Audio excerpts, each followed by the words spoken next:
Oke. Ya, tadi nyambung ini ya. Jadi sebagai kita yang gerak di industri kreatif nih, biasanya kan ya mungkin langsung aja kali ya. Sering banget tuh dianggap tukang gitu. Kenapa sih? Karena ketika kita ketemu sama klien tuh kita nggak bisa gitu, apa nggak bisa atau struggle ya untuk mengerti pemikirannya mereka gitu kan. Karena kan yang beli jasanya kita itu ya of course bukan dari mostly ya, gue nggak bilang semua sih. Mungkin 80% kan bukan dari industri kreatif gitu. Makanya sering nggak nyambung gitu. Dan juga kalau kalau yang di Instagram gitu ya suka bikin posting-postingan, oh si kliennya gini, kliennya gitu gitu kan. Kayak nggak ngerti gitu kan, kayak ngebego-begoin banget gitu.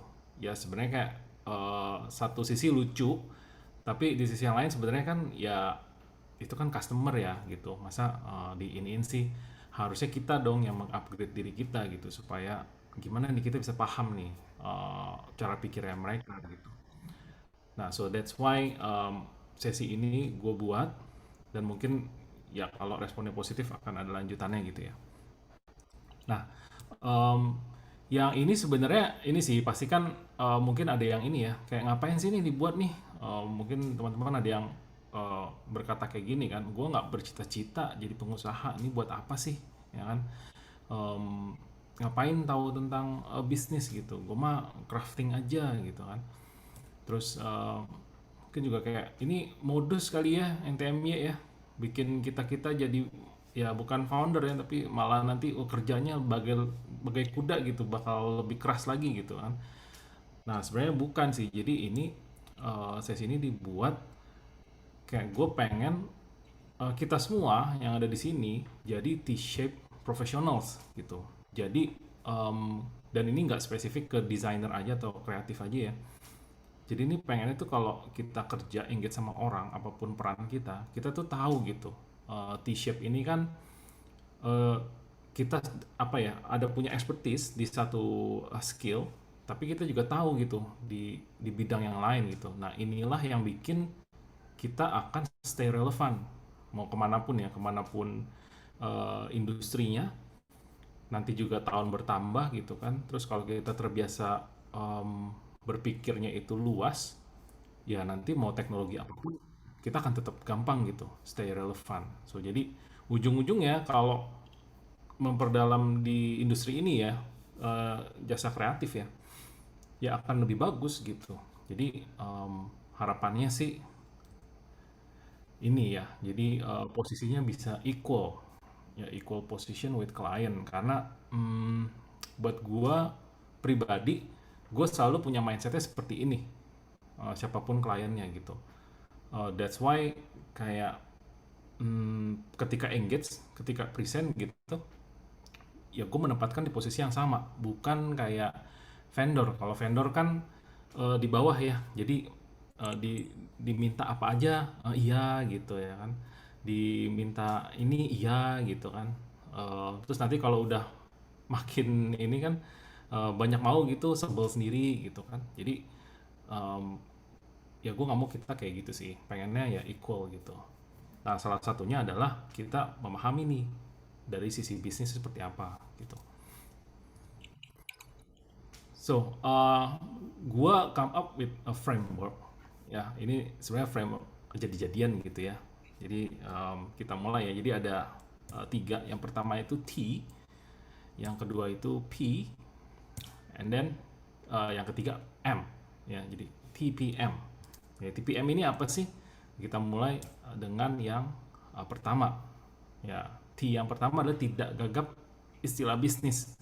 Karena ini yang biasanya terjadi gitu. Sebenarnya wajar sih, karena kan memang teman-teman mulainya mungkin mostly dari sisi ini ya, yang tools gitu, pakai tools ya. Jadi pastilah kalau memahami istilah lain, ya pasti agak gagap gitu, kasarnya gitu ya. Nah di sini gue coba mau share eh, gimana caranya biar nggak gagap ya. Yang pertama adalah kita tahu nih istilah-istilah apa sih yang sering dipakai nih sama klien, terutama klien yang memang non technical ya. Ya mungkin biar gampang, kliennya yang dari sisi bisnis gitu. Nah di sini ada beberapa terms. Yang pertama ini yang sering apa gue akan coba list down yang biasanya sering diomongin ya. Pertama ini revenue. Nah, jadi kalau denger revenue ini apa sih? Revenue itu simpelnya pemasukan. Ya, dari kalau suatu bisnis ada duit masuk. Nah, kalau personal kan kita nyebutnya income ya. Ada juga yang nyebut income, tapi biasanya kalau di bisnis itu istilahnya revenue. Nah, jadi kalau ada lagi discuss terus ada denger revenue, nggak bingung. Oh, revenue itu masukan, masukan uang gitu. Lalu berikutnya ada profit margin, ya. Nah, profit margin ini jadi mungkin kedengaran kayak ini ya, ya profit lah, untung gitu ya, keuntungannya. Nah, ini juga biasa kalau lagi discuss sering diomongin dan biasanya ya kalau kita bisa mengerti konsep ini ya, klien akan lebih appreciate kita sebagai kreatif gitu. Karena artinya oh lu ngerti nih cara berpikir gua, that's why kan posisinya nanti bisa equal kan. So ini profit margin adalah ya keuntungan. Kalau margin ini apa gapnya ya. Jadi kasarnya kalau revenue itu duit masuk, terus profit ini dari mana sih? Pasti kan dari pengeluaran kan. Nah, sisanya itulah profit margin gitu. Nah, inilah yang bikin bisnis bisa bertahan terus gitu. Jadi bisa berjalan terus, bisa hiring lagi, bisa invest lagi, bisa beli device dan kawan-kawan, bisa kasih banyak benefit. Nah, ini dari profit margin gitu. Nextnya GMV. Nah, ini istilahnya startup banget nih. GMV ini kepanjangannya Gross Merchandise Value. Ya, ini juga gue pas pertama kali denger juga ini kenapa ada kata-kata merchandise ya? Emangnya ini baju ya gitu kan? Bukan ya. Jadi GMV ini terms yang biasanya dipakai di tech startup. Kalau misalnya kayak terutama yang e-commerce ya, kayak Tokopedia, Shopee, Bukalapak, mereka semua pakai istilah ini. Nah, GMV ini sedikit berbeda dengan revenue. Kalau revenue itu kan duit yang masuk ya. Kalau GMV ini adalah gross merchandise value, itu artinya total value dari semua item yang ada di display di bisnisnya mereka, di website mereka, gitu. Eh, jadi agak bedanya di sana gitu ya. Jadi kalau gross merchandise value ya hitungannya kasarnya gitu. Makanya kalau di startup mereka kan berlomba-lomba banyak user, terus kalau ini marketplace banyak seller, ya kan nanti seller itu akan upload kan item kan, nah itu dihitung. Nah gitu sih kalau GMV itu ya. Jadi belum, agak sedikit berbeda sama revenue ya. Nanti kalau mau tanya bisa di sesi tanya ya. Terus berikutnya commission fee. Nah ini sesuai ini sih apa direct aja ya, ya komisi gitu, fee komisi. Commission fee ini bisa berbagai macam ya. Misalnya kalau yang paling simpel nih, kalau yang di ranahnya kita nih, gua ngenalin klien nih ke Olive misalnya. Terus Olive janjian sama gua, lu kalau deal dapat komisi ya. Nah, kayak gitu, commission fee. Simple itu ya. Nah, ini juga terjadi di apapun ya. Bisnis tuh biasanya ada juga yang duitnya dari commission fee gitu. Contoh kayak again ya marketplace ya. Dia akan mempertemukan tuh kalau terjadi transaksi, maka si marketplace akan mencas commission fee gitu. Nah, ini yang paling sering ya. Lalu kedua ada transaction fee. Nah, transaction fee ini ya sesuai namanya biaya transaksi gitu. Jadi ini kalau ada transaksi dia pakai contohnya payment gateway gitu. Nah, ini ada transaction fee, bayar gitu. Terus kalau di blockchain ada gas fee gitu ya. Sebenarnya sama transaction fee ya. Jadi biaya-biaya yang di charge sama si platform gitu in order untuk transaksi itu terjadi. Yaitu transaction fee. Berikutnya LTV. Nah, ini juga kalau ketemu klien yang marketing sama sales, biasanya kalau diskusinya udah mendalam keluar nih istilah ini LTV. Apaan nih? Bukan TV yang pasti ya. Ini lifetime value. Ya, itu jadi singkatan tuh LTV. Jadi lifetime value ini apa sih? LTV ini tuh pengukuran. Contoh kalau di case-nya Nice to Meet You ya.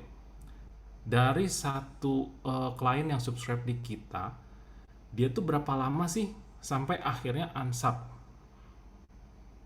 Jadi dari situ kita bisa tahu nih, misalnya si A dia purchase plan, starter plan 7,5 juta kan, lalu dia sama kita tuh berapa lama sih?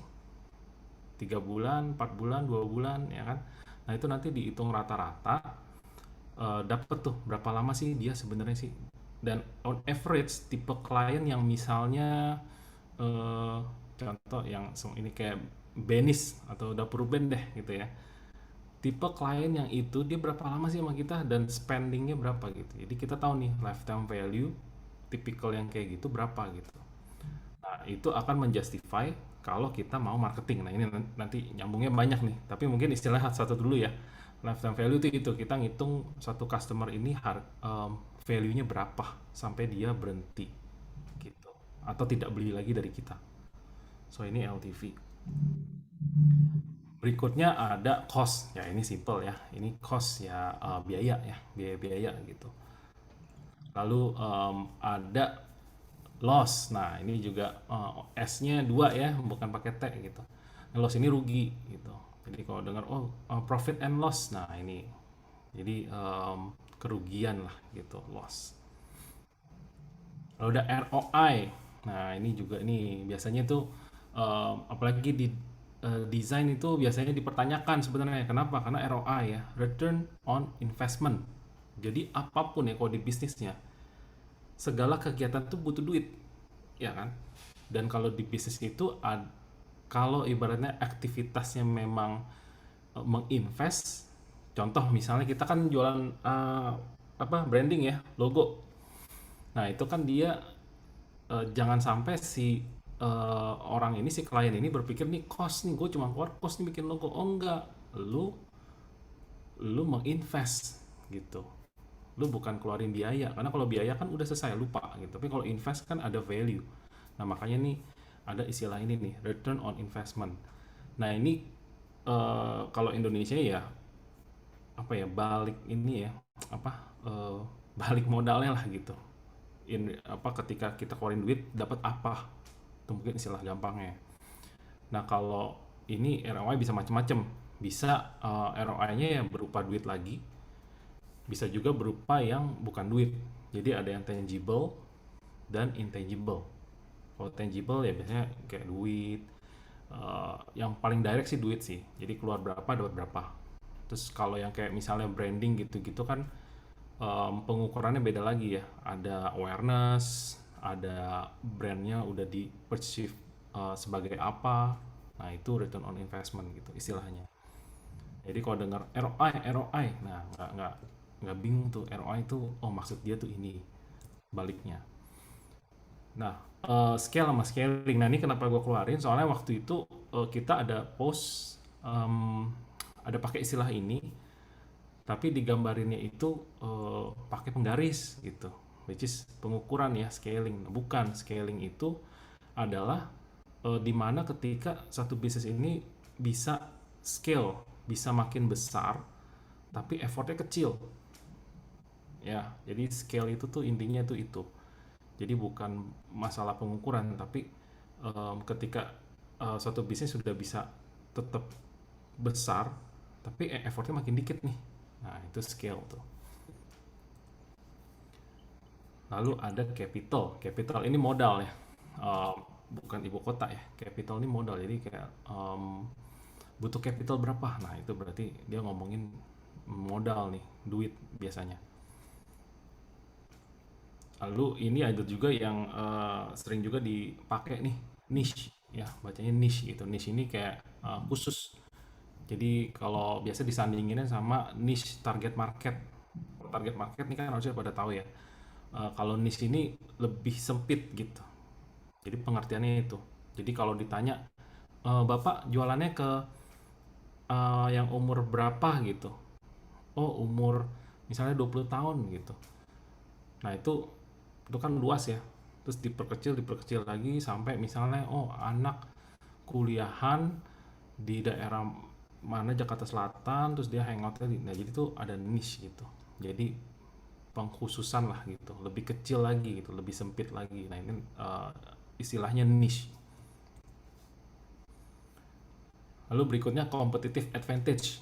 Nah, ini kayak mulai lebih keren gitu istilahnya ya. Competitive advantage itu ya sesuai ininya sih, Inggrisnya sih. Ya apa sih yang bikin satu bisnis itu beda gitu dibanding yang lain. Competitive advantage lu apa? Nah, itu jadi kan keren ya kalau nanti misalnya ketemu klien, oh Bapak competitive advantage-nya apa? Wih, ini kan langsung tiba-tiba, oh gila nih kok desainer tapi ngomongnya bahasanya bahasa gua. Nah, itu. Em, Lalu ada fundraising, ya fundraise ya. Jadi ini cari modal, apa? Cari funding gitu istilahnya. Nah, ini biasa untuk klien-klien yang ini sih bikin deck gitu kan. Nah, nanti kalau ketemu, misal mau bikin, gue bikin butuh PowerPoint nih. Oh, buat apa? Misalnya kalau kita tahu dia baru mulai gitu, mau fundraise atau mau jualan, ya kan langsung lebih keren gitu kan dibanding kayak bapak butuhnya warnanya apa, ya kan pakai foto apa gitu, beda kan. Tapi kayak langsung needs-nya dia apa sih? Lu mau bikin sales deck untuk jualan atau lu mau raise fund untuk fundraising ya, ya itu langsung beda. Terus ada POC. Nah, ini juga um, istilah-istilah startup sih sebenarnya ya, tapi kayak in general bisnis gitu. POC ini proof of concept ya. Jadi di setiap bisnis itu pasti ada fase ini gitu, dimana satu konsep ya di proof, dibuktikan ini berhasil atau enggak. Nah, ini biasa terms yang digunakan POC gitu. Jadi kalau misalnya ada denger ini nggak bingung lagi ya. Nah, kalau yang ini banget nih MVP. Nah, ini juga jangan di ini ya, ada salah artikan ya. Ini tuh minimum viable product. Ya, ini bukan apa sih yang biasanya tuh most valuable player gitu. Dipikirnya apa MVP kok ada player-player nih. Bukan. MVP ini minimum viable product. Maksudnya apa tuh? Maksudnya adalah satu produk kalau di gini, bisnis baru kan duitnya nggak banyak nih, modalnya nggak banyak, waktu juga nggak banyak ya. Em, Kenapa waktu nggak banyak? Jangan kelamaan gitu untuk mendevelop produk atau jasa. Karena kalau kelamaan nafasnya habis terus mati gitu ya. Nah, MVP ini adalah gimana kita pikirin satu dari konsep itu, kita turunin jadi produk yang bener-bener minimum tapi tetap bisa diterima sama calon customer. Jadi yang tadinya mungkin wah gue mau A B C D sampai sampai Z gitu ya. Nah, kalau MVP itu maksimal itu 2 sampai 3 fitur gitu. Itu MVP. Kalau udah lebih dari 3 bukan MVP, itu mah udah version 1. Jadi MVP ini bener-bener yang paling basic, paling cepet jadi, tapi paling bisa kita validate nih orang mau bayar atau enggak nih. Nah, itu MVP itu. Ya, ini ya ini siap-siap aja ya karena mungkin kliennya banyak tech startup gitu kan nanti. Jadi kalau denger istilah ataupun kita bisa pakai istilah ini kan, oh jadi MVP-nya gimana pak, oh, langsung keren gitu, langsung beda lagi.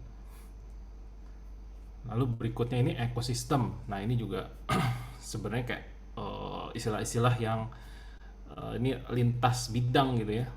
Nah, ekosistem ini biologi lagi. Ya, ekosistem bukan, ekosistem tuh biasanya kayak dia satu bisnis, dia mau bikin ekosistem jadi kayak nggak cuma dia doang ya. Jadi bisa banyak tuh yang berhubungan. Nah, jadi dia tuh mau bikin satu ekosistem tuh. Contohnya mungkin kalau misalnya contoh nih, nice to meet you nih. Sekarang kita kan bentuknya ini nih, jasanya aja. Bisa aja kita bikin nih, oh ada mau nih NTMI Academy. Oh nanti ada yang UI UX kan ada Vanguard, terus nanti apa lagi gitu. Nah itu nanti kan nyambung semua jadi satu ekosistem. Nah itulah maksudnya ekosistem. Berikutnya nih tactical versus strategic. Ya jadi ini apa sih? Ini juga perlu dibedakan nih. Jadi ini biasanya istilah marketing juga ya. Biasanya ini lebih heavy sih marketing sih yang pakai. Jadi kalau tactical itu maksudnya adalah planning-planning atau action-action yang sifatnya lebih short term. Makanya taktik ya. Kalau strategic itu action-action atau planning-planning yang lebih long term. Nah, kalau ngomong tactical itu biasanya ini perbedaannya hanya periode aja ya. Kalau tactical ini lebih cepat, bulan depan, 2 minggu gitu. Again, tapi tergantung bisnisnya ya. Kalau kayak contoh eh, batu bara gitu, ya mungkin tacticalnya 3 bulan ya kan, beda ya. Tapi ini intinya bedanya hanya di waktu aja sih. Kalau strategik ya long term, biasanya lebih em, panjang gitu untuk bisa kita menikmati resultnya. Gitu. Tapi kalau tactical pasti maunya cepet gitu. Jadi ya kalau yang paling ini misalnya contoh ya tactical, oh kasih promo aja diskon 100.000 laku pasti ya kan. Jadi kayak waktu itu gue mau selo ada tactical diskonnya sampai 150.000 ya kan. Karena gue mau hasil cepet, gue mau orang cepet pakai gitu. Jadi gue pilih ya yang tactical kayak gitu. Tapi kan nggak mungkin strategik. Diskon 150.000 ya boncos gue kan. Jadi em, kalau strategik contohnya misalnya oh kita kerjasama nih sama komunitas A, komunitas B gitu. Nah in the long run kita bisa bikin event bareng nih. Nah itu strategik tuh. Tapi kan long term tuh. Nah itu bedanya itu ya, tactical versus strategic. Nah nextnya ini juga ini tambahan aja ya, funding types ya, yang dari yang tadi. Ini ada beberapa juga nih. Jadi biar gue pengen kita semua aware nih. Ini kan zamannya startup nih ya.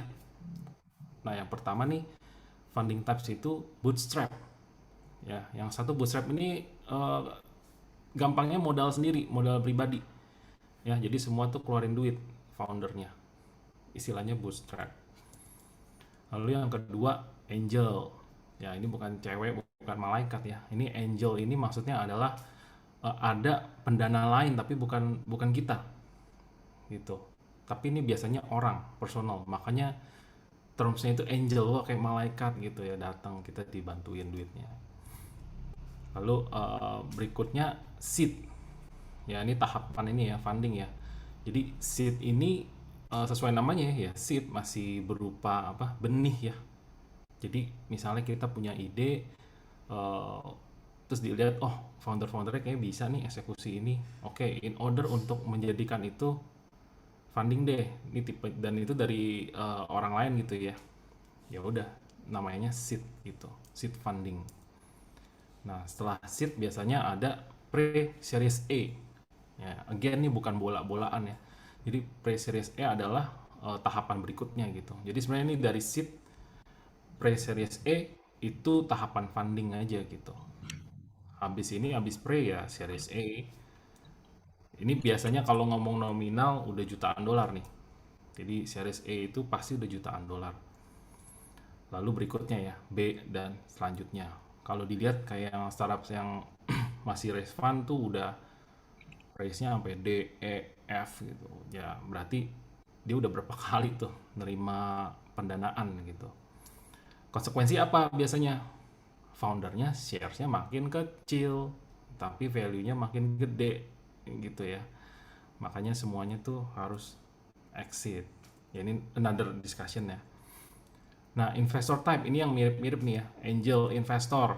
Nah, ini udah ngerti ya, maksudnya orang yang memang dia biasanya sih personal kalau angel investor. Lalu venture capital ini juga sering ya, sering dengar ya. Venture capital ya perusahaan yang memang dia mau kasih modal gitu ke bisnis-bisnis baru atau bisnis yang udah berjalan. Singkatannya VC. Jadi kalau dengar VC, venture capital nih kalau lagi meeting ya sama klien ya. Terus ada corporate VC. Kalau ini gue tambahan knowledge aja sih. Jadi belakangan 5 tahun terakhir tuh banyak venture capital yang dari corporate. Contoh kayak Telkom. Dia bikin tuh VC tuh, bikin venture capital. Jadi itu dinamakan corporate VC. Karena biasanya venture capital itu swasta nih, ya kan, nggak ada kaitannya sama korporasi yang sudah ada. Nah ini corporate VC sama, cuman bedanya biasanya duitnya dari si umbrellanya. Contoh kayak Telkom tadi.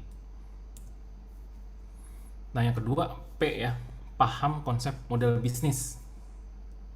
Nah ini juga penting nih untuk tahu karena gini sih, kalau masalah bisnis model eh, mau gimana pun dia ngomong gitu ya, intinya sih gimana cara lu dapat duit dan untung.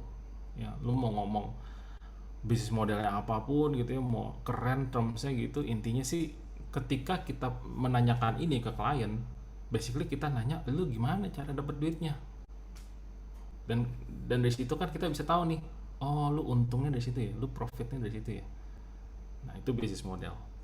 Akhirnya nih ada sebenarnya bisa banyak, cuman nih yang gua ini aja ya, yang biasanya sering pas meeting gitu ya. B2B, B2B ini business to business ya. B2C business to consumer. Kalau B2B itu contohnya apa? B2B itu kayak kita yang purchase jasanya Nice to Meet You pasti bisnis juga. So kita sebenarnya business to business. Kalau B2C business to consumer kan. Berarti contohnya kita bikin produk nih. Bikin produk kita jual langsung ke consumer gitu. Dan sifatnya biasanya langsung dipakai, langsung di-consume sama si customer gitu. Kalau B2B2C ini ya marketplace, gampangnya gitu ya, marketplace ya. Tokopedia kan gitu, isinya kan ada businesses and then ada consumer yang beli kan dari bisnis tersebut gitu. Ada yang C2C ya, ini misalnya mungkin yang apa, peer to peer lending gitu kan, ini kan consumer to consumer. Atau kalau ada startup yang dia tuh ngerental barangnya dia gitu, nah itu kan C2C, consumer to consumer.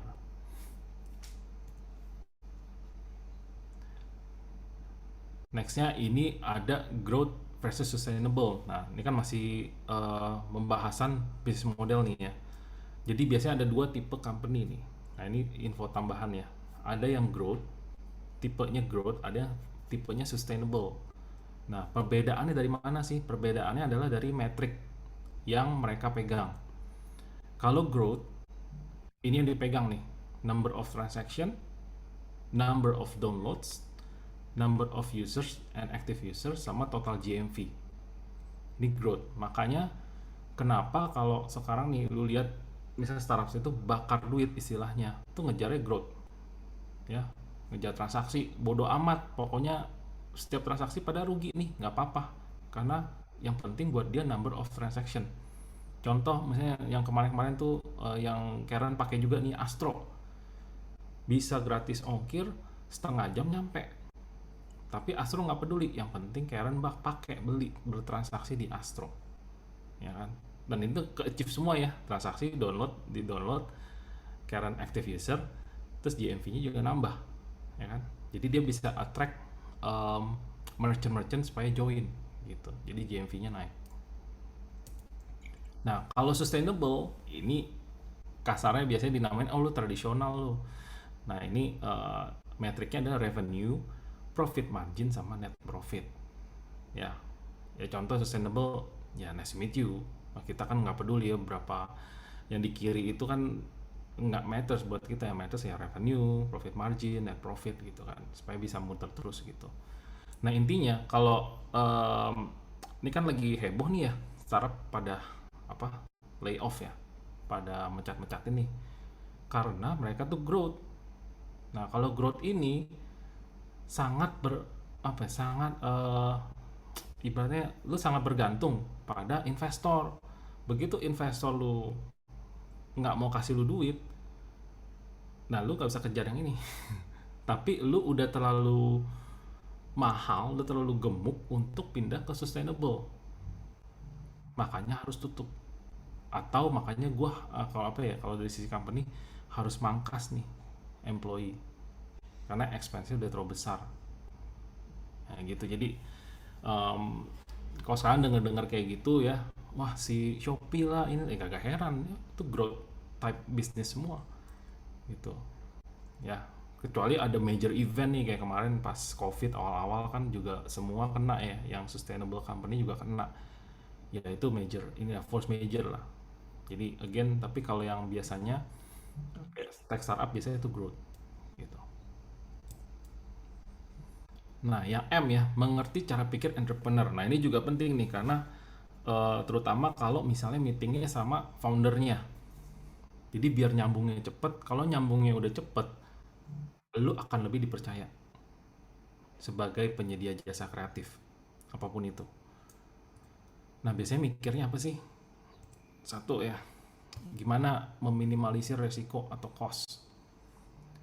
Nah, ini mungkin kalau teman-teman yang idealis gitu yang kemarin gue sempet ini kan, kalau yang masih idealis dan menganggap bisnis itu apa kayaknya anti gitu ya, nggak seru nggak apa, ini diserap dulu nih. Jadi biasanya entrepreneur mikirnya gimana kita kecilin resiko atau cost gitu, dapetin cuan, udah pasti ya. Kalau entrepreneur nggak mikir cuan, tuh gue bingung dia ngapain gitu. Terus ini nih, if I do this, is it worth my time, effort, and money? Ya, jadi ketika entrepreneur mau melakukan sesuatu atau mau ngeluarin sesuatu, ngeluarin duit gitu ya, dia pasti akan pikir lagi impactnya buat gue apa. Gitu. Dan ini biasa ya guys. Jadi kalau ada yang kayak, oh ini berarti ini banget dong ya.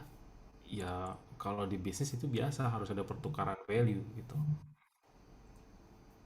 Lalu ini gimana kasih the best product and experience ke customer.